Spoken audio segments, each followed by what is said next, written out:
Olá, bom dia para todos, na paz de nosso Senhor e Salvador Jesus Cristo. Queridos, nesta oportunidade nós vamos falar sobre a vida após a morte no Apocalipse de João. O que o Apocalipse de São João tem a dizer sobre a vida após a morte? Podemos ver nas páginas do Apocalipse algum vislumbre sobre o estado do homem após a morte? Será que é verdade que com a morte tudo se acaba, tudo perece, tudo fica na inexistência? Será que quando o homem morre, nada mais resta dele? Nada mais fica consciente? Venha comigo e juntos vamos aqui dar uma volta nas páginas do livro do Apocalipse e vamos ver o que o livro do Apocalipse tem a dizer para nós sobre a vida após a morte. Eu sou o professor Nathaniel Mendes de Castro, seja muito bem-vindo a este canal, tá bom, meu querido? Então vamos começar aqui por Apocalipse capítulo 5, versos 1 a 3, que diz: Vi na mão direita daquele que estava sentado no trono um livro escrito por dentro e por fora, de todo selado com 7 selos. Vi também um anjo forte que proclamava em grande voz: Quem é digno de abrir o livro e de lhe desatar os selos? Ora, nem no céu, nem sobre a terra, nem debaixo da terra, ninguém podia abrir o livro, nem mesmo olhar para ele. O que me interessa aqui nesta leitura é apenas o verso 3. Tá bom? Já que nós estamos tratando sobre a vida após a morte nas páginas do livro do Apocalipse, o que me interessa mesmo aqui é o versículo 3. Então vamos lá. O livro em questão aqui é a revelação que João recebeu. Eu não preciso dizer para você que o livro do Apocalipse ele é rico em símbolos, em figuras de linguagem, em metáforas e aí por diante. É desnecessário eu dizer isso. Todos os leitores do livro do Apocalipse, todos aqueles que se debruçam sobre o livro do Apocalipse, eles logo descobrem que o livro do Apocalipse é um livro rico em símbolos, em figuras de linguagem. Então nem tudo que a gente está lendo é literal. Mas isso não quer dizer que o literal não esteja incluso no livro do Apocalipse. E além de estar incluso uma interpretação literal, tem também inclusa ideias sobre a vida após a morte. E eu escolhi esse verso 3 porque aqui, exatamente aqui, a gente consegue vislumbrar a crença do autor sagrado na vida após a morte. Vou ler para você. Ora, nem no céu. Veja que foi procurado aqui. Vi também um anjo forte que proclamava em grande voz: Quem é digno de abrir o livro e de lhe desatar os seus selos? Então, a pergunta foi feita pelo anjo. E um olhar foi percorrido. Começou por onde? Ora, nem no céu. Ora, nem no céu, o que se entende aqui? Que entre os seres existentes, no céu, entre os seres conscientes, e veja que a busca aqui foi feita a seres que têm consciência. Primeiro, quando se diz ora, nem no céu, por ora, nem no céu está se referindo aqui aos habitantes do céu. E aqui nós podemos entender todas as classes de seres angelicais. Todos os que habitam no céu, e logo está em foco pessoas conscientes, ninguém no céu não foi achado digno de abrir o livro e de desatar os seus 7 selos. Então vamos lá. Ora, nem no céu, nem sobre a terra. Continua em foco aqui pessoas existentes, pessoas que tenham vida, pessoas que sabem das coisas. Ora, começa pelo céu, está em foco pessoas existentes que sabem das coisas, que têm consciência. Depois, o olhar se volta para a terra, nem sobre a terra. Então não foi achado ninguém digno de abrir o livro e nem de olhar para ele, nem de desatar os seus 7 selos. Nem no céu. Aí o olhar se volta para a terra. Mas eis que, entre os habitantes da terra, ninguém foi digno de abrir o selo, nem de olhar para ele. Ninguém foi digno de abrir o livro para lê-lo. Ninguém foi digno de desatar os seus 7 selos e nem de olhar para o livro. Então nós estamos aqui entre os habitantes da terra. Veja que a incapacidade de trazer a revelação de Deus para a humanidade, a revelação em questão aqui é o livro do Apocalipse. Essa incapacidade ela começa pelos habitantes do céu. Depois o autor desce para o segundo compartimento, que são os habitantes da terra, nem sobre a terra. Agora vamos para o terceiro. Nem debaixo da terra. Ora, por debaixo da terra aqui, amigos, nós devemos entender aqui os habitantes que se encontram no Hades. O Hades corresponde ao Sheol dos hebreus. Então, o Sheol Hades é o que está em mira, é o que está em foco.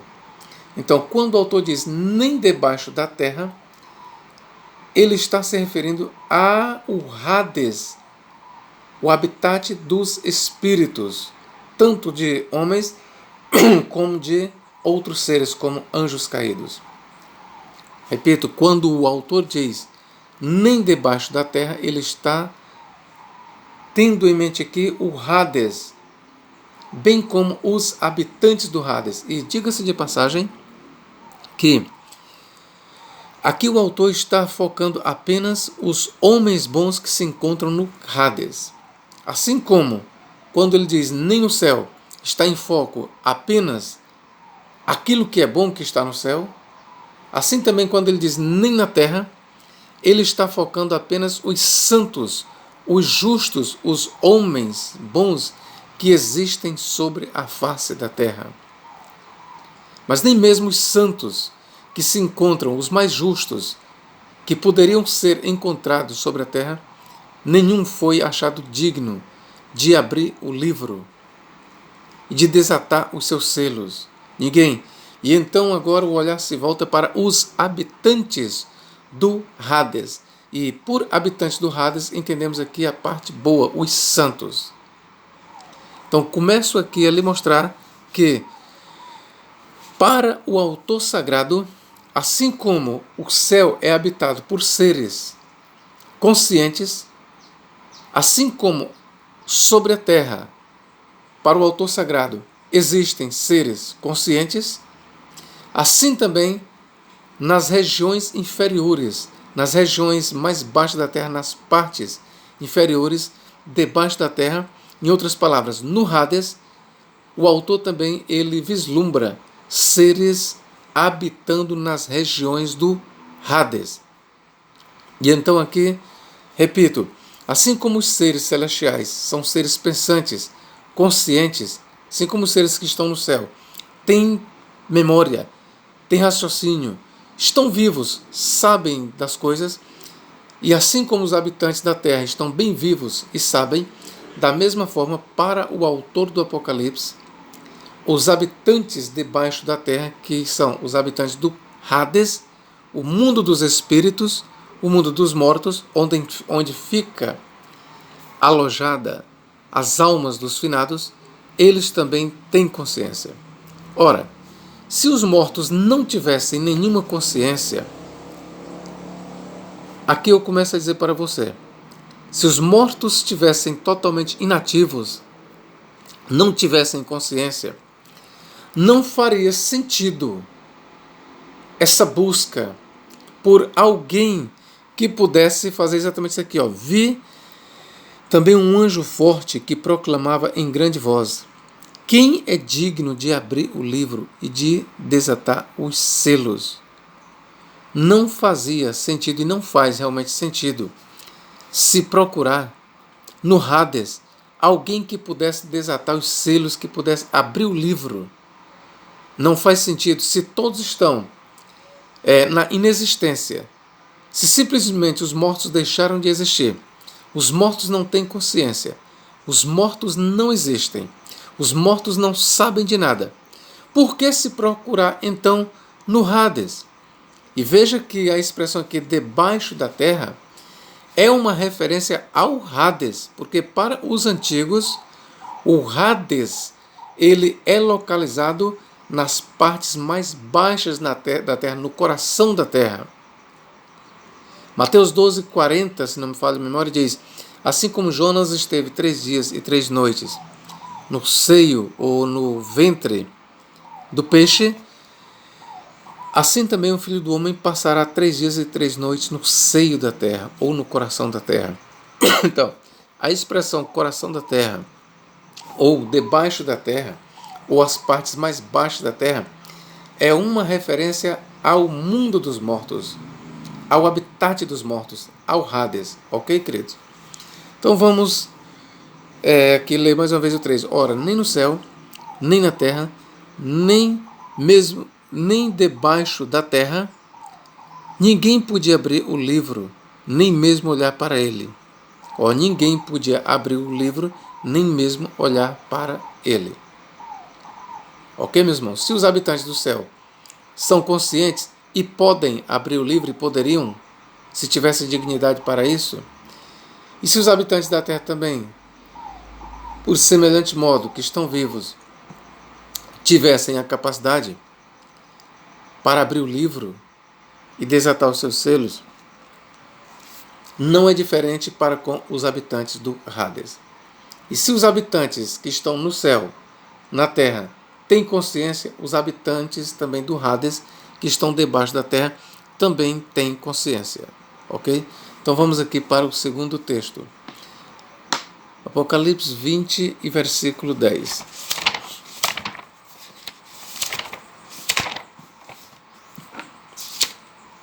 Vamos ver o que diz aqui.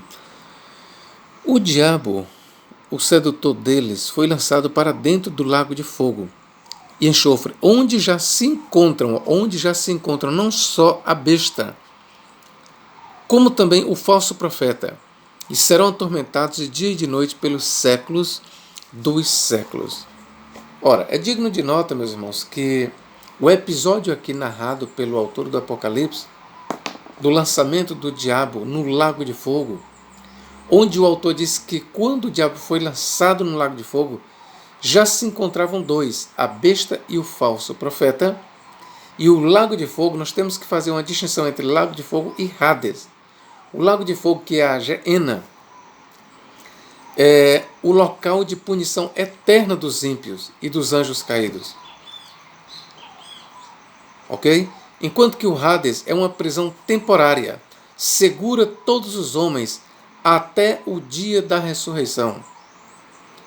E eu quero dizer o seguinte, para aqueles que dizem que a alma será aniquilada após a morte, que o homem, quando morre, não sobrevive nada mais, à luz do livro do Apocalipse, que é o que nós estamos considerando, isso não é verdade. Porque veja que aqui, quando o diabo é lançado no lago de fogo e enxofre, o mesmo autor diz que onde já se encontram a besta e o falso profeta. Então, quando o diabo foi lançado aqui, quando foi que o diabo foi lançado aqui?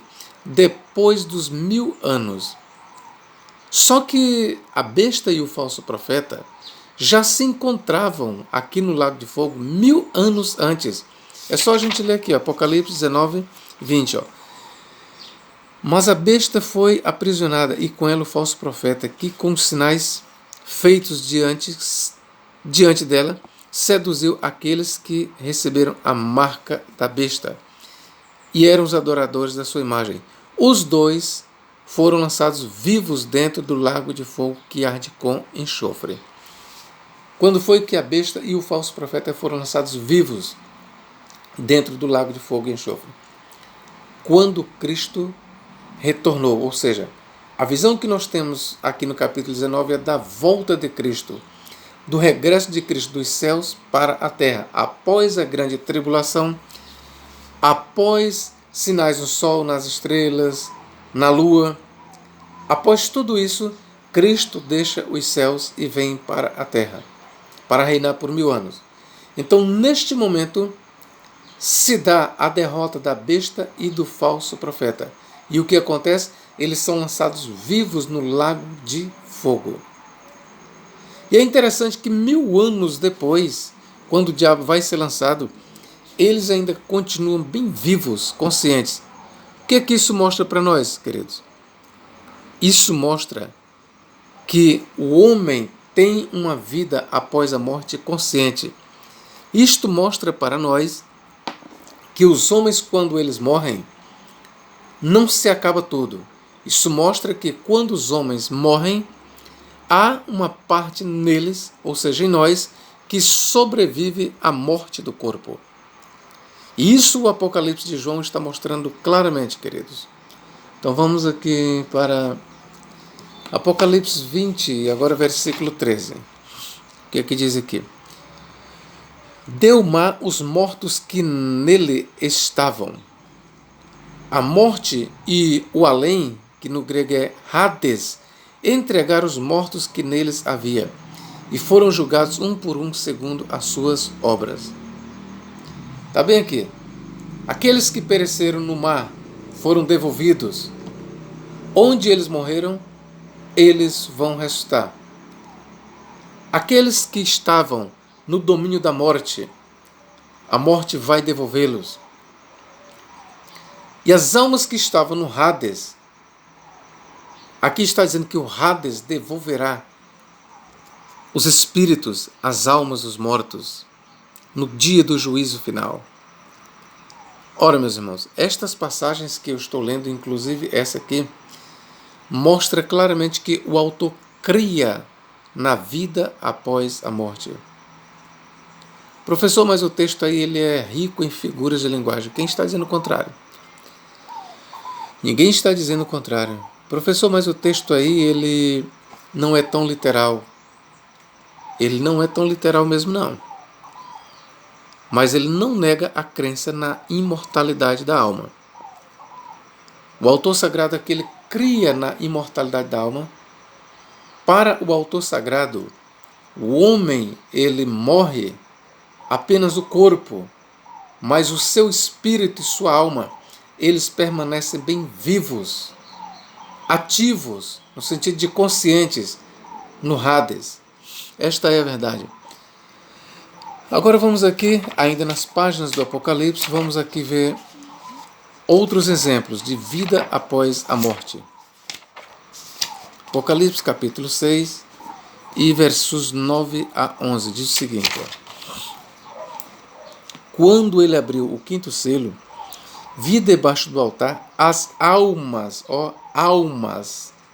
No grego nós temos o que? Pse, para alma.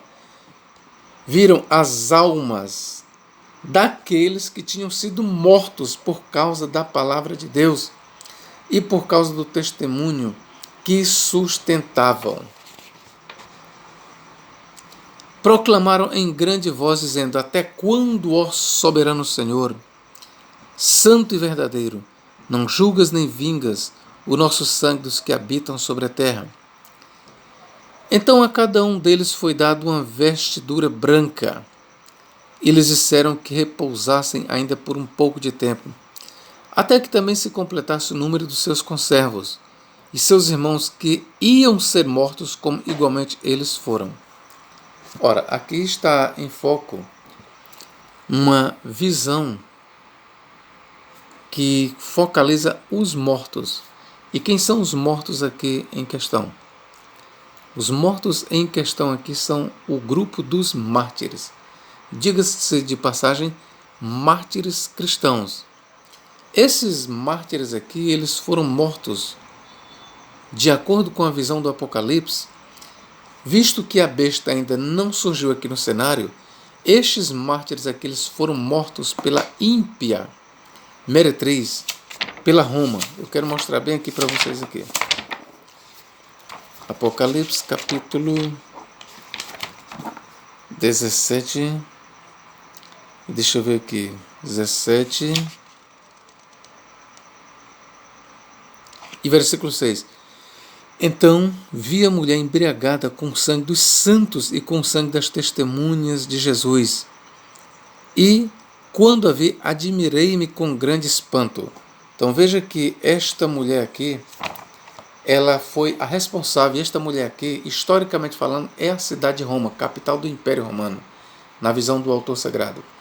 Então esta mulher, esta grande meretriz, que é Roma, a capital do Império Romano, ela foi responsável pela vida de muitos, de milhões de mártires.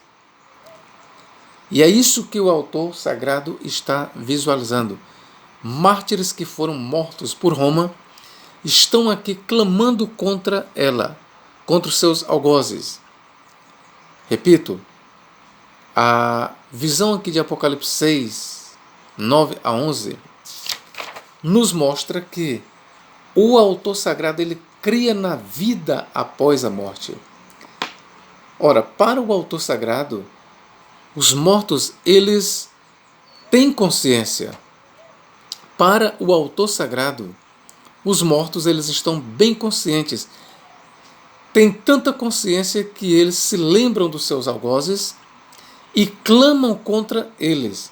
Pelo menos é isso aí que o Apocalipse está dizendo. E eu quero dizer para os senhores que esta visão do livro do Apocalipse, ela está em consonância com a crença dos fariseus, de boa parte dos judeus e dos cristãos do primeiro século. Basta se consultar, por exemplo, livros como o livro de Enoque, Apocalipse de Baruque, Apocalipse Esdras. Basta você consultar também as obras de Flávio Joséfo, Filon de Alexandria, obras antigas do primeiro século, para você constatar o que eu estou lhe dizendo. Era crença comum, no primeiro século principalmente, que os mortos eles sobrevivem à morte do corpo, que há uma alma ou um espírito no homem que sobrevive à morte do corpo. Uns vão para um lado bom e outros para um lado ruim, aguardando a sua sentença, quando eles hão de ressuscitar para comparecerem perante o juízo final, ou o grande juiz, no dia do juízo final. Então, o que nós temos aqui em Apocalipse 6, 9, é uma passagem que prova de forma muito clara a crença do autor na imortalidade da alma. Vou ler aqui mais uma vez aqui. Quando ele abriu o quinto selo, vi debaixo do altar. Aqui eu pergunto para vocês, por que aparece o altar aqui? Ora, o altar que está em questão aqui é onde nós vamos aqui ver que tem um simbolismo, uma figura de linguagem. As almas dos mártires aqui são vistas todas debaixo do altar. E o altar em questão aqui é o altar dos sacrifícios. E por que o altar aqui aparece aqui? Porque aqui tem uma ideia por trás desta imagem. Qual é a ideia? A ideia é esta. Assim como no antigo judaísmo, sobre o altar dos sacrifícios se sacrificavam os animais, se ofereciam os animais, e o seu sangue escorria por debaixo do altar, por uma valeta. Da mesma forma, os mártires aqui, eles são vistos como tendo sido oferecidos. Os mártires aqui, eles aparecem como sacrifícios.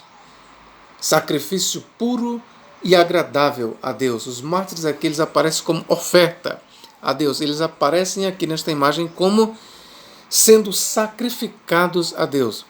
E assim como o sangue dos animais sacrificados escorria por debaixo do altar, assim também os mártires aqui, tais como sacrifícios, são vistos debaixo do altar de Deus. Então o altar em questão aqui é o altar dos sacrifícios, o altar onde se oferecia animais. Ok, meus irmãos? Mas não devemos pensar aqui, neste caso, neste item, em um sacrifício, ou melhor, em um altar literal. Não, a presença do altar aqui é para transmitir a ideia e não algo literal. Mas, pelo fato de haver aqui ideias representadas com figuras, isso não significa que devemos negar a crença na imortalidade da alma. Negativo. O autor ele cria sim na imortalidade da alma ao ponto de descrever bem claro que os mortos que estão no Hades, que aqui são vistos debaixo do altar dos sacrifícios, ou outros preferem que esses mártires aqui eles se encontram no céu. Seja como for, ou que se encontrem no céu, porque era uma crença divulgada naquela época que os mártires, aqueles que morriam martirizados, eles não desciam para o Hades, mas subiam para o céu e lá ficavam aguardando a ressurreição. Seja o que você escolher. Ou se você acredita que os mártires aqui se encontram no céu ou no Hades, uma coisa é fato. Eles estão bem conscientes e eles clamam contra os seus algozes. Vou ler mais uma vez.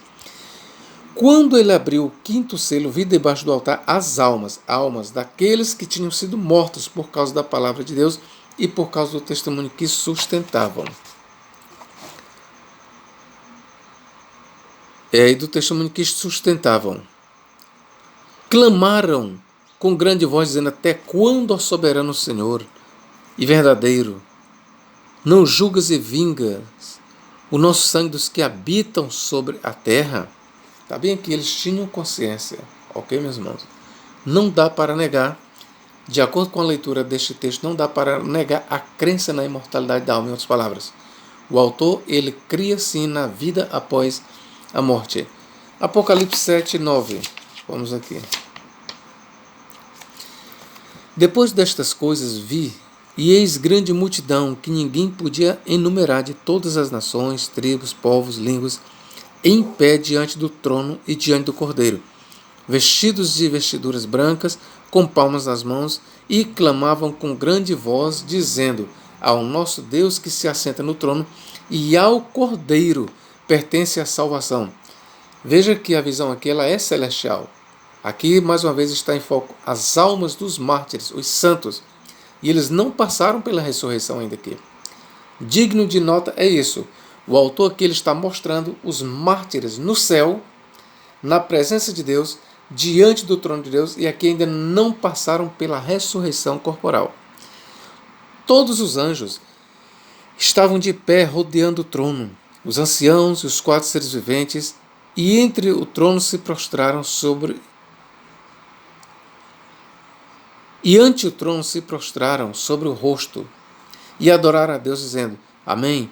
O louvor e a glória, a sabedoria, as ações de graças e a honra e o poder e a força sejam ao nosso Deus, pelos séculos dos séculos. Amém.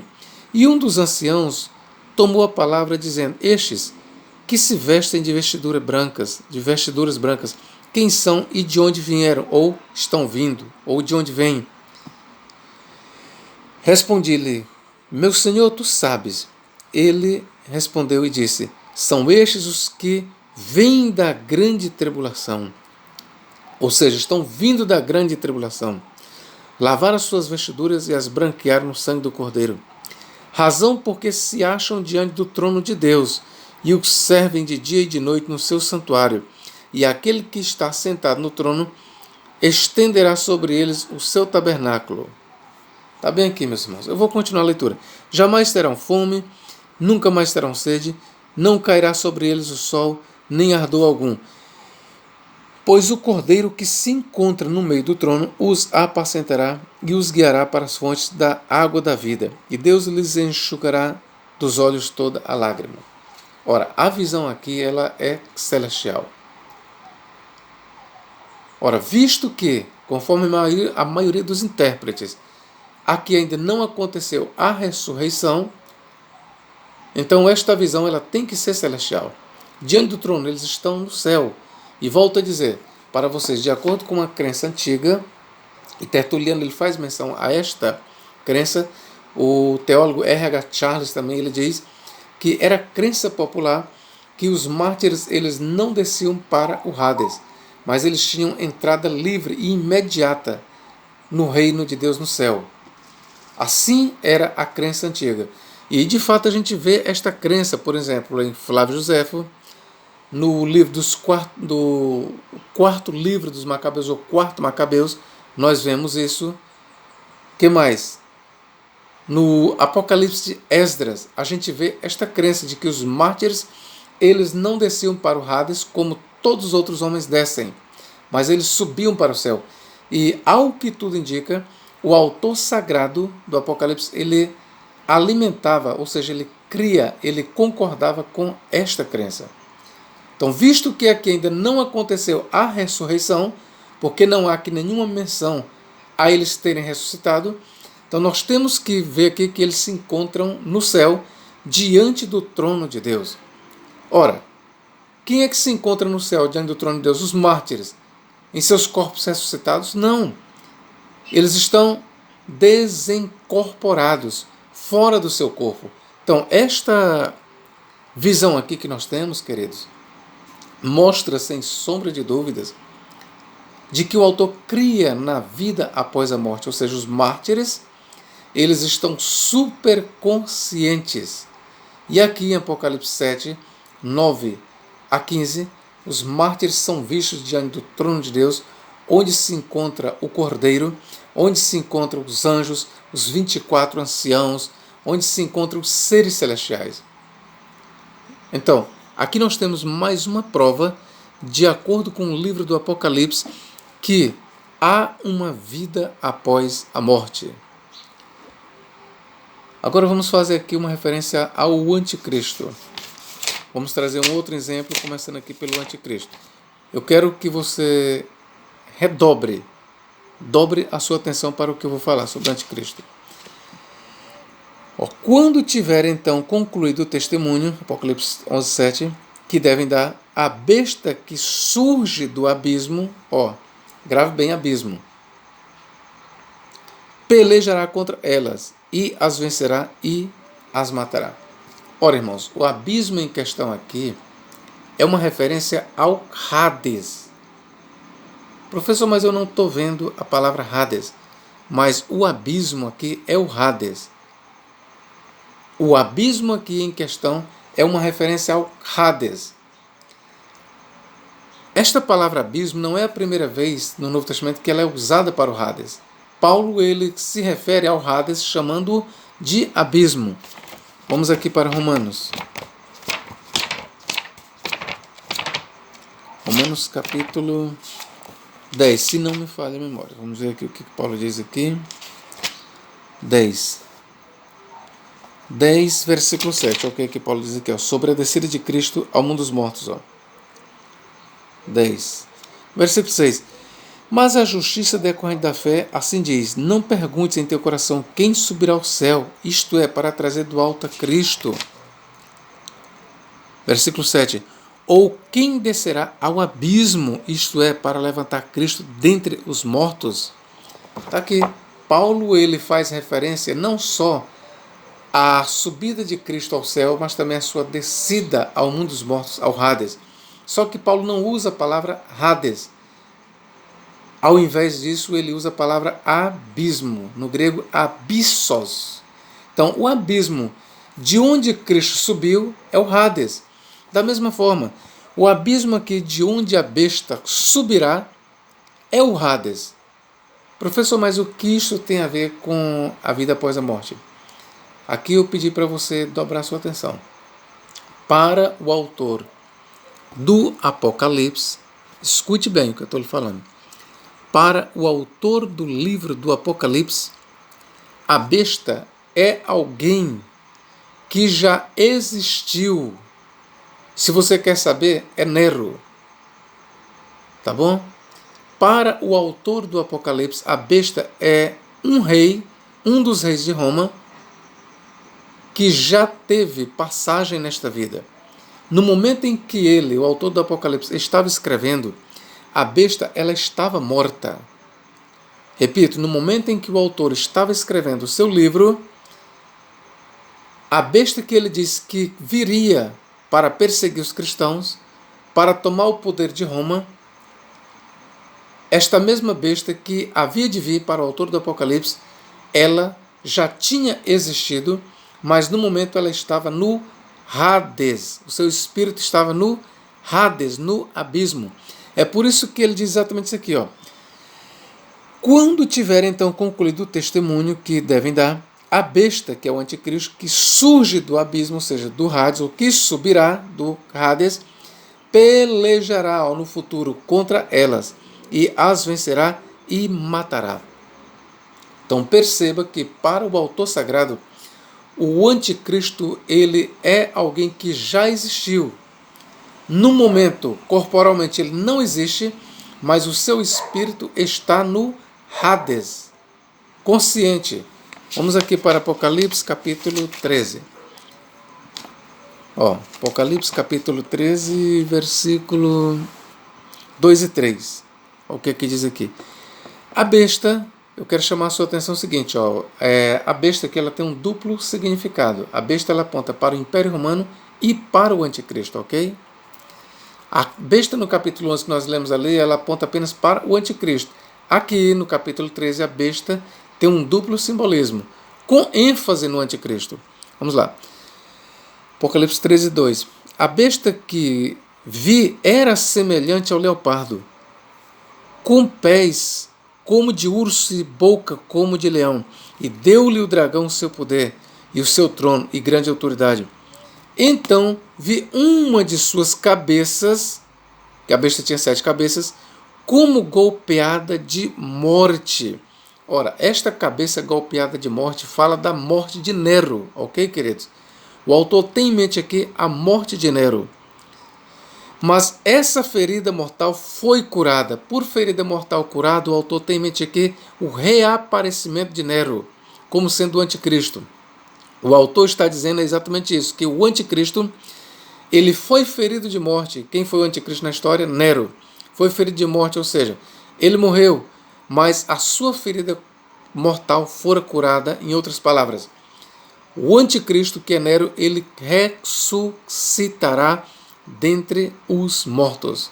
É isso que o autor está dizendo, queridos. Então vi uma de suas cabeças como golpeada de morte.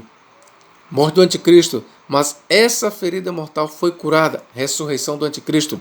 E toda a terra se maravilhou seguindo a besta. A besta que em questão aqui já não é mais o Império Romano, mas o anticristo. Ok, queridos? Vamos aqui ver aqui mais uma referência aqui ao anticristo nerônico. Apocalipse capítulo 17, versículo 8. O que diz? E a besta, que é o anticristo, que viste, e a besta que viste era, em outras palavras, já existiu, e não é, em outras palavras, não existe, ele está falando em termos corporais, e está para emergir do abismo, o abismo que é o Hades. Ou seja, veja que para o autor sagrado a besta, ela é colocada em 3 tempos, e a besta que viste, era, ou seja, primeiro tempo no passado, existiu, segundo, e não é, ou seja, quando ele estava escrevendo, a besta não existia, corporalmente falando, e está para subir do abismo e caminha para a destruição. Então entendam aqui, queridos, que para o autor sagrado, o anticristo foi alguém que já existiu, quando ele escrevia não existia, mas ele voltaria à vida. Mas é interessante que no momento em que corporalmente o anticristo não existia, mas o seu espírito estava no Hades. Por isso é que ele diz lá em Apocalipse 11:7, e a besta que subirá do abismo, do Hades, perseguirá as 2 testemunhas e as matará. Ok, meus irmãos? Então tudo isso aqui, queridos, mostra a crença do autor sagrado na vida após a morte. Tudo isso mostra isso. Versículo 11 aqui, Apocalipse 17:11.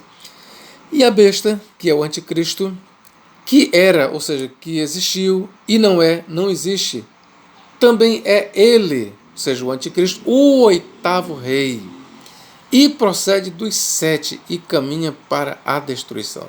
Ora, quando eu disse para você que o anticristo é o imperador Nero, na ótica do autor, isso é uma verdade. O autor ele fala aqui de 7 cabeças na besta. A besta é o Império Romano, tem 7 cabeças, que são 7 reis, são também 7 montes. Os 7 montes apontam para as 7 colinas sobre as quais Roma está edificada. As 7 cabeças são 7 reis, ou seja, são 7 Césares. Entre esses 7 Césares está o imperador Nero. Quando o autor diz exatamente isso aqui, ó, e a besta que era, ou seja, existiu e não é, ou seja, não existe quando ele escrevia, também é ele, ó, também, ó, veja, também é ele o 8º rei.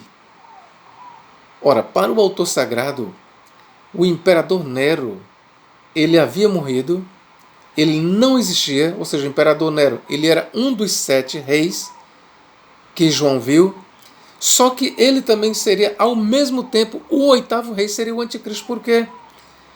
Porque aquele Nero que havia morrido, ele deveria ressuscitar dentre os mortos. Em outras palavras, ele teria uma dupla existência aqui na vida. Por isso ele é mostrado como sendo um dos 7. Sendo ele um dos 7, ele voltará à vida e será ao mesmo tempo o 8º rei. Era isso que João estava dizendo, queridos. Vou repetir a leitura. E a besta, que é o anticristo, que era, ou seja, que existiu e não é, não existe, também é ele, ou seja, o anticristo, o 8º rei, e procede dos 7 e caminha para a destruição. Está bem aqui, meus irmãos, não sou eu, é a Bíblia Sagrada quem está dizendo, é o autor do Apocalipse quem está dando testemunho da vida após a morte, ok? Os ímpios, agora vamos aqui para os ímpios, em geral. O que ele diz sobre o destino dos ímpios? Apocalipse 14, 9 a 11. Vamos lá. Seguiu-se a este outro anjo, o terceiro, dizendo em grande voz: se alguém adora a besta e a sua imagem, e recebe a sua marca na fronte ou sobre a mão, também esse beberá do vinho da cólera de Deus, preparado sem mistura do cálice da sua ira, e será atormentado com fogo e enxofre diante dos anjos e na presença do Cordeiro. E a fumaça do seu tormento sobe pelos séculos dos séculos, e não tem descanso algum, nem de dia e nem de noite, os adoradores da besta e da sua imagem, e quem quer que receba a marca do seu nome. Está bem aqui, meus irmãos. O autor sagrado ele está mostrando claramente que os ímpios eles serão atormentados dia após dia, noite após noite, pelos séculos dos séculos, e não terão repouso nem de dia e nem de noite. Já mostrei para vocês que a besta e o falso profeta foram lançados no lago de fogo, Apocalipse 19, 20.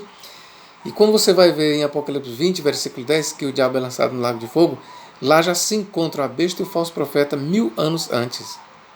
Então isso mostra que a alma do homem ela sobrevive à morte do corpo.